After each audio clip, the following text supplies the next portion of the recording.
ต่อไปเอวังสวากขาโตภิกขเวมยาธัมโมอุตตาโนวิวัตโตปกาสิโตชินนะปิโลติโกดูก่อนภิกษุทั้งหลายธรรมอันเรากล่าวเอาไว้ดีแล้วอย่างนี้เป็นธรรมะที่ง่ายเปิดเผยปรากฏไม่มีเงื่อนปม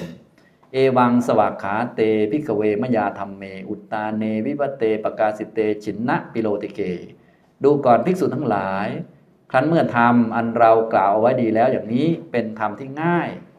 คำว่าง่ายก็คือมันตื้นตื้นก็อย่างที่บอกแล้วเมื่อสักครู่นี้นะคือฟังแล้วเข้าใจเปิดเผย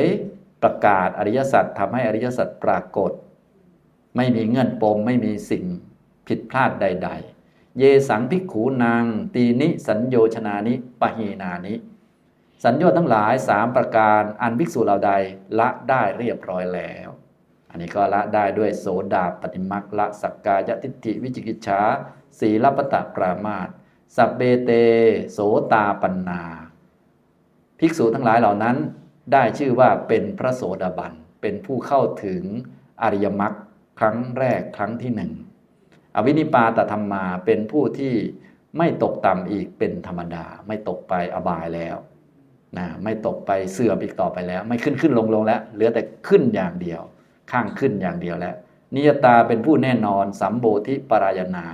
จะมีสัมโพธิคือการบรรลุมรรคชั้นสูงจนถึงอรหัตมรรคในภายหน้า